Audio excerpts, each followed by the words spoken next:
வணக்கம். இன்னைக்கு நம்ம இந்த வீடியோவில் சர்டிஃபிகேட் ஆஃப் டெபாசிட்ஸ் பற்றி பார்க்கலாம். இது one of the instrument in the money market. இது ஒரு ஷார்ட் டேர்ம் டெபாசிட் இன்ஸ்ட்ருமெண்ட் தான். ஏன்னா மணி மார்க்கெட்டில் இருக்கிறது எல்லாமே ஷார்ட் டேர்ம் டெபாசிட் இன்ஸ்ட்ருமெண்ட் தான். இது யார் இஷ்யூ பண்ணுவாங்க அப்படின்னா பேங்க்கும் ஃபினான்சியல் இன்ஸ்டிடியூஷன்ஸும். இந்த certificate of deposits usance promissory note ஃபார்மில் இருக்கும். ப்ராமிசரி நோட்னால் நமக்கு தெரியும். இப்போ நம்ம ஒரு லோன் எடுக்கிறோம் அப்படின்னு சொன்னாக்க அந்த லோனில் என்ன யார் எடுத்திருக்கா, எந்த அமௌண்ட்டுக்கு எடுத்திருக்காங்க, அதோட மெச்சூரிட்டி பீரியட் என்னன்னு அதில் மென்ஷன் பண்ணியிருப்பாங்க. அதைத்தான் நம்ம ப்ராமிசரி நோட்ஸ் அப்படின்னு சொல்லுவோம்.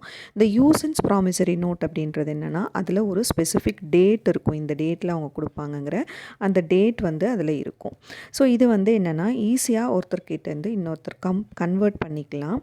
இது என்னென்னா அந்த மார்க்கெட் வேல்யூ, அதோட ஃபேஸ் வேல்யூ, அதாவது அந்த எவ்வளோ அமௌண்ட்டு உண்டானது அப்படிங்கிறத அது போட்டிருக்கும். அதை தான் நம்ம ஃபேஸ் வேல்யூ அப்படின்னு சொல்கிறோம். அதோட மெச்சூரிட்டியும் அதில் இருக்கும். ஸோ இது ஈஸியாக ஒரு பார்ட்டிலேருந்து இன்னொரு பார்ட்டிக்கு ட்ரான்ஸ்ஃபரபிள் ஆகிறதுனால இது இந்த இந்த ஒரு இதுக்காக இந்த நெகோஷியபிள், அதை தான் நம்ம நெகோஷியபிள் ஃபீச்சர் அப்படின்னு சொல்லுவோம். இந்த நெகோஷியபிள் ஃபீச்சர்ஸ்க்காக இதுக்கு இன்னொரு நேம் என்னென்னா நெகோஷியபிள் சர்டிஃபிகேட் ஆஃப் டெபாசிட்ஸ் அப்படின்னு சொல்லி name.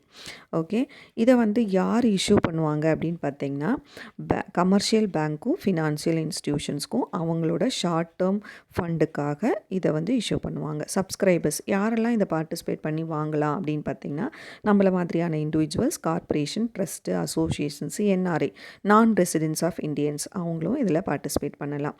It is a document of title to a time deposit அப்படின்னா இந்த டாக்குமெண்ட்டை யார் வச்சுருக்காங்களோ, இந்த இன்ஸ்ட்ருமெண்ட்டை யார் வச்சுருக்காங்களோ அவங்க தான் இதோட ஓனர் அப்படின்னு அர்த்தம்.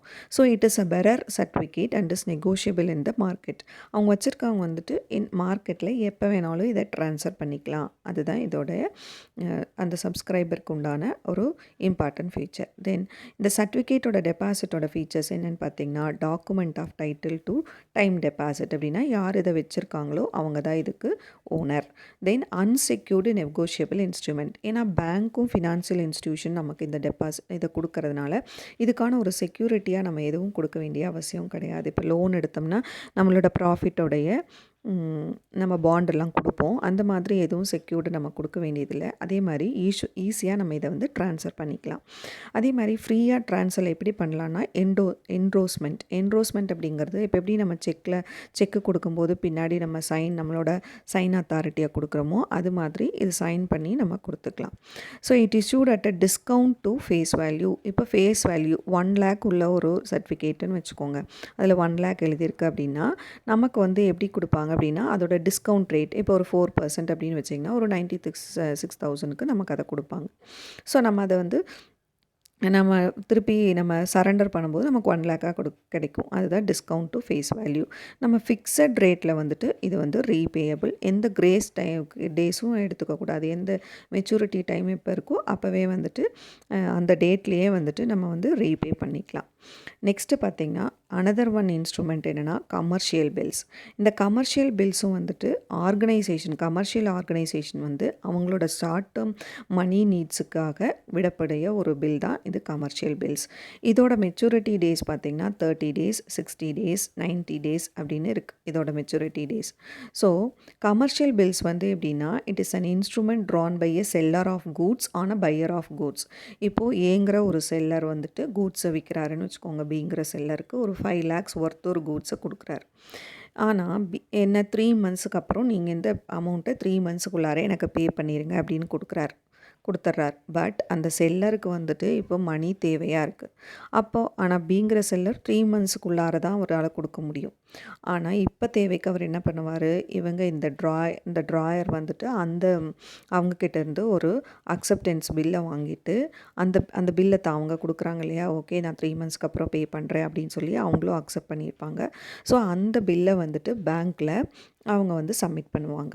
ஸோ அந்த பேங்க் என்ன பண்ணும், இந்த செல்லருக்கு இப்போ மணி ரொம்ப தேவையாக இருக்கும்போது அதை ஒரு டிஸ்கவுண்ட் பண்ணிவிட்டு அவங்களோட சர்வீஸ் சார்ஜு அந்த மணி அவங்க இப்போ கொடுக்கறனால அதுக்கான இன்ட்ரெஸ்ட் எல்லாத்தையும் எடுத்துக்கிட்டு அவங்க இப்போ ஒரு 4,80,000 நான் ஒரு அப்ராக்சிமேட்டாக தான் சொல்கிறேன் அவங்களுக்கு பே பண்ணுவாங்க. இந்த 20,000 அப்படிங்கிறது அவங்களோட சர்வீஸ் சார்ஜாக அவங்களோட இன்ட்ரெஸ்ட்டா அவங்க எடுத்துக்குவாங்க. இவங்க என்ன பண்ணணும், இப்போ பேங்க்குக்கு வந்து என்ன பெனிஃபிட் இதனால அப்படின்னு பார்த்தீங்கன்னா, இந்த பேங்க் வந்து பிங்கிற பையர் கிட்ட தான் அவங்க வந்து காசை வாங்க முடியும். எப்படி அவங்க எந்த இதில வாங்குவாங்க அப்படின்னு பார்த்தீங்கன்னா, ஃபஸ்ட்டு அவர் வந்து சப்மிட் பண்ணும்போது, வந்து ஒர்த்தா அவர் வந்து இந்த டிரான்சாக்ஷன்னால அவரால செய்ய முடியுமா? அவரோட கிரெடிட் ரேட்டிங் பார்ப்பாங்க. அவரால அது பண்ண முடியுமா? அப்படின்னு அவர் அசஸ் பண்ணுவாங்க. அந்த அசஸ் பண்றது அப்படின்னா, அவங்கள ஜட்ஜ் பண்ணுவாங்க. அவங்கள பண்ணி அவங்க ஓகேங்கும்போது தான் இந்த அமௌண்ட்ட வந்து அவங்க குடுப்பாங்க. அப்போ பேங்க் வந்து பையர் கிட்டேருந்து அந்த 5 லேக்ஸ் அமௌண்ட்ட அவங்க வாங்கிக்குவாங்க. ஓகே. ஸோ இதத்தான் வந்துட்டு நம்ம கமர்ஷியல் பில்ஸ் அப்படின்னு சொல்லி சொல்றோம். ஸோ அதிலோட ஃபீச்சர்ஸ் எல்லாம் என்ன அப்படின்னு சொல்லி பார்த்தீங்கன்னா, ட்ராயர்ங்கிறது யாரு? செல்லர். அக்செப்டர் அப்படிங்கிறது அந்த கூட்ஸை வாங்குனவங்க. பேயிங் யாரு? பேங்க்கு. டிஸ்கவுண்டர் யாரு? அவங்களும் பேங்க் தான். என்டோசர் அப்படின்னா அந்த செக்ல சைன் பண்ணி தரவங்க பின்னாடி. தென் அசஸ்மெண்ட் யார் அசஸ்மெண்ட் பண்ணுவாங்க? பேங்க்கு தான் அசஸ்மெண்ட் பண்ணும். அதோட மெச்சூரிட்டி டேஸ் வந்து அதில் என்ன மென்ஷன் பண்ணியிருக்கோ 30 டேஸோ 60 டேஸோ இல்லை 90 டேஸோ. கிரெடிட் ரேட்டிங் அப்படிங்கிறது அந்த பையரோட கிரெடிட் ரேட்டிங்கை மெஷர் பண்ணுவாங்க. ஓகே. ஸோ இதுதான் வந்து அதோட ஃபீச்சர்ஸ். தென் டைப்ஸ் அப்படின்னு பார்த்தீங்கன்னா, இதில் வந்து demand bills and usance bills அப்படின்னு இருக்குது. டிமாண்ட் பில்ஸ் அப்படிங்கிறது என்னென்னா, அதில் வந்துட்டு ஒரு ஸ்பெசிஃபிக் டைம் பீரியட் வந்து மென்ஷன் பண்ணியிருக்காது. அப்படி மென்ஷன் பண்ணியிருந்துச்சுன்னா அது பேர் யூசன்ஸ் பில். இந்த டேட்டுக்குள்ளார கொடுக்கணும்னு மென்ஷன் பண்ணுதுன்னா அதுக்கு பேர் யூசன்ஸ் பில். டிமாண்ட் பில்ஸ்னால் அந்த அது வந்துட்டு எப்போல்லாம் அந்த ட்ராயர் வந்து எப்போ கொண்டு போய் அந்த மென்ஷனுமே பண்ணியிருக்காது. ஆனால் அப்போ என்னாகும், அந்த செல்லர் வந்துட்டு எப்போ கொண்டு போய் அந்த அமௌண்ட்டை கொடுத்தாலும் அந்த டைமில் அவங்க கொடுத்துடணும். மணியை கொடுத்துடணும். அந்த பில்லை கொடுக்கும்போது அந்த மணியை கொடுத்துடணும். பேமெண்ட் வந்து இந்த டேட்டுக்குள்ளாரே மென்ஷன் பண்ணலைன்னா அதைத்தான் டிமாண்ட் பில் அப்படின்னு சொல்லுவோம். மென்ஷன் பண்ணியிருந்துச்சுன்னா அதுக்கு பேர் usance bill. Clean bills and documentary bills அப்படின்னா, இப்போ ஒரு கூட்ஸை வந்து அனுப்புகிறாங்க. அந்த கூட்ஸ் வந்து அனுப்பும்போது என்ன பண்ணுவாங்க, அதுக்கு அது எந்த வழியாக போகுதோ அந்த டிரான்ஸ்போர்ட், அந்த லாரியோ இல்லை ரயில்வேவோ அதோட ரெசிப்டையும் சேர்த்து அனுப்பிச்சாங்க அப்படின்னு சொன்னால் அதுக்கு பேர் டாக்குமெண்ட்ரி பில்ஸ். அந்த மாதிரி எந்த ரெசிப்டும் இல்லாமல் அந்த டைட்டிலோட கூட்ஸ் மட்டும் வருது அப்படின்னு சொன்னால் அதுக்கு பேர் clean bills. Inland bills and foreign bills அப்படின்னா, பில்ஸ் வந்து இப்போ இந்தியாவிலேயே ட்ரான் பண்ணி இந்தியாவில் இருக்கிற ஒரு பர்சன் வந்து பே பண்ணுறாங்க அப்படின்னா அதுக்கு பேர் இன்லேண்ட் பில்ஸ். அதே ஃபாரின் பில்ஸ்னால் அதர் கண்ட்ரீஸ்லேருந்து இந்தியாவுக்குள்ளே வர்ற அந்த பில்லுக்கு பேர் வந்துட்டு ஃபாரின் பில்ஸ். அதை வந்து யார் பே பண்ணலாம்? இந்தியாவில் இருக்கிறவங்களும் பே பண்ணலாம், இல்லை இந்தியாவுக்கு அவுட் சைடில் இருக்கிறவங்களும் பே பண்ணலாம். இண்டிஜீனியஸ் பில்ஸ் அப்படின்னா என்னென்னா, இண்டிஜீனியஸ் பில்ஸ் அப்படின்னா உள்நாட்டு பில்ஸ் அப்படின்னு அர்த்தம். இண்டிஜீனியஸ் பேங்க்ஸ் தான் வந்து இதை வந்து இஷ்யூ பண்ணுவாங்க. அவங்களோட நேட்டிவ் கஸ்டமர்ஸ்க்கு, அங்கே இருக்கக்கூடிய கஸ்டமர்ஸ்க்கு மட்டும் இதை வந்து இஷ்யூ பண்ணுவாங்க. ஓகே. ஸோ இது வந்து types of commercial bills. Okay.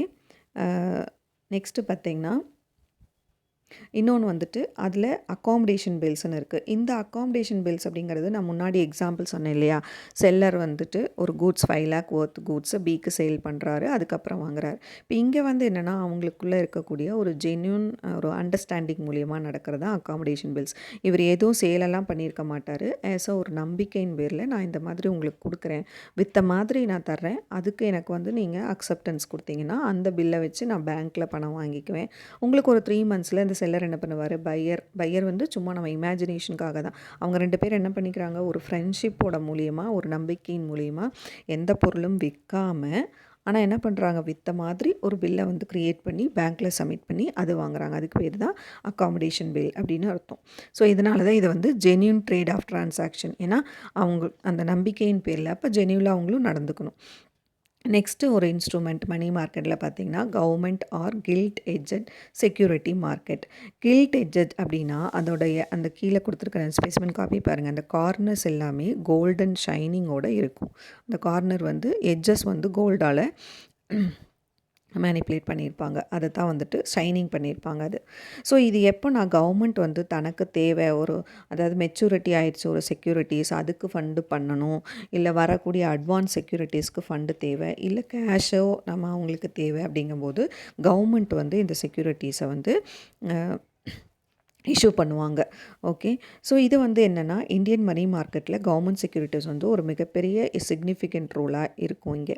So இதோட கேரக்டரிஸ்டிக்ஸ் என்ன அப்படின்னு பார்த்தீங்கன்னா, ஏஜென்சிஸ் இது யாரெல்லாம் இஷ்யூ பண்ணுவாங்கன்னா, central government, state government, local bodies, municipalities, autonomous institutions, metropolitan authorities, port trust, இவங்கெல்லாம் ஆட்டோனமஸ் இன்ஸ்டியூஷன்ஸ், இவங்க எல்லாருமே இதை இஷ்யூ பண்ணலாம். ஆர்பிஐ வந்து இங்கே ஸ்பெசிஃபிக் ரூல் முன்னாடி மாதிரி தான். எப்போவுமே ஆர்பிஐ வந்து மானிட்டரி மேனேஜ்மெண்ட்டு தான். சப்ளை ஆஃப் மணி ஜாஸ்தியாக இருக்கும்போது என்னாகும், எல்லார் கையிலையும் பணப்புழக்கம் ஜாஸ்தியாக இருக்குது. அப்போ என்ன பண்ணுவாங்க, இந்த பணப்புழக்கத்தை கட்டுப்படுத்துறதுக்கு செக்யூரிட்டிஸை வந்து இந்த ஆர்பிஐ சேல் பண்ண ஆரம்பிக்கும். அது மூலயமா ரிட்டன் டாக்குமெண்ட்டை வாங்கிட்டு பணத்தெல்லாம் உள்ளே வாங்கி வச்சுக்கும். இப்போ பணப்புழக்கம் எல்லாருக்கிட்டையும் கம்மியாக இருக்குது அப்படிங்கும்போது அந்த வாங்கி வைத்த பணத்தை செக்யூரிட்டிஸை விற்றுருக்காங்க இல்லையா, அது திரும்ப செக்யூரிட்டிஸாக வாங்கிட்டு அவங்க வாங்கின பணத்தை திரும்ப கொடுப்பாங்க. ஸோ இது ஒரு வழி. இன்னொரு கேஷ் ரிசர்வ் ரேஷியோவை இன்க்ரீஸ் பண்ணி டிக்ரீஸ் பண்ணியும் மானிட்டரி மேனேஜ்மெண்ட்டை பண்ணலாம். ஸோ அவங்க ஆர்பிஐ ரோல் வந்து மணி கண்ட்ரோல் தான். அதை தான் மானிட்டரி மேனேஜ்மெண்ட் அப்படின்னு சொல்கிறோம். நெக்ஸ்ட்டு பார்த்திங்கன்னா நேச்சர் ஆஃப் செக்யூரிட்டிஸ். இது வந்து கவர்மெண்ட் நமக்கு பே பண்ணுறது அப்படின்றனால இது வந்து ஒரு சேஃபராக இருக்கும். இன்வெஸ்ட் பண்ணுறதுக்கு வந்து ஒரு செக்யூரிட்டி இருக்கும், சேஃபர் சைடும் இருக்கும். ஏன்னா அவங்க வந்து பிரின்சிபல் ப்ளஸ் இன்ட்ரெஸ்ட் ரேட்டையும் சேர்த்து நமக்கு கவர்மெண்ட் ரைட் டைமில் நமக்கு கொடுத்துருவாங்க. லிக்விடிட்டி ப்ரொஃபைல் அப்படின்னு பார்த்திங்கன்னா இது வந்து ஒரு அந்த செக்யூரிட்டிஸ்க்கு ஏற்ற மாதிரி இது வந்து லிக்விடிட்டி மாறிட்டே இருக்கும். ஏன்னா அக்கார்டிங் டு தட் லிக்விடிட்டி தான் வந்து சென்ட்ரல் கவர்மெண்ட்டு வந்து ஹையாக இருக்கும் லிக்விடிட்டி ப்ரொஃபைல் அப்படிங்கிறது. என்னென்னா கேஷ் வேல்யூ வந்து ஜாஸ்தியாக இருக்கும். டேக்ஸ் ரெபேட் அப்படின்னா இப்போ செக்யூரிட்டிஸ் ஒருத்தவங்க வாங்கி வச்சுருக்காங்க இந்த கவர்மெண்ட் செக்யூரிட்டிஸ்னால் அவங்களுக்கு வந்து டேக்ஸஸ்லேருந்து ஒரு இன்சென்டிவ்ஸ் வந்து அந்த இன்வெஸ்டாருக்கு கிடைக்கும். ஓகே, ஒரு கன்செஷன்ஸ் வந்து அவங்களுக்கு கிடைக்கும். ஓகே. நெக்ஸ்ட்டு வந்து மார்க்கெட். இந்த கில்ட்ஸ் செக்யூரிட்டிஸ் வந்து இது வந்து நெகோஷியேட் நம்ம வந்து அந்த ஒரு வாங்குறதும் சரி இல்லை விற்கிறதும் சரி இது வந்து செப்பரேட்டாக தான் நடக்கும். அந்த ட்ரான்ஸ்ஃபரபிள் அப்படிங்கிறது செப்பரேட்டாக நடக்கும் through over the counter market அப்படின்னா இன்டர்நெட் அந்த மாதிரி இதில் நடக்கும். ஓவர் த கவுண்டர் மார்க்கெட் அப்படிங்கிறது. இதுக்கு வந்து இன்னொன்று என்னென்னா இந்தியாவில் வந்துட்டு எப்படின்னா 2 செக்மெண்ட்ஸ் எதிர் மூலியமாக primary market and secondary market மூலியமாகவும் நடக்குது. ஓகே.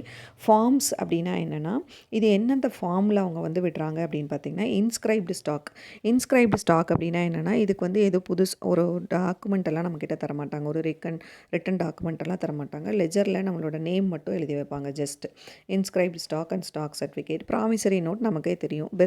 பெரர் பாண்ட் அப்படின்னு சொன்னாக்கா லோன் நம்ம எடுக்கும்போது கொடுக்குற அந்த பாண்டு கொடுக்குறாங்க இல்லையா, அதை தான். ஸோ நெக்ஸ்ட்டு வந்து பார்ட்டிசிபென்ட்ஸ் யாரெல்லாம் பண்ணுறாங்க, சென்ட்ரல் கவர்மெண்ட், ஸ்டேட் கவர்மெண்ட், அதே மாதிரி ரெப்ரசன்டிங் கவர்மெண்ட்ஸ்க்கு. ஓகே.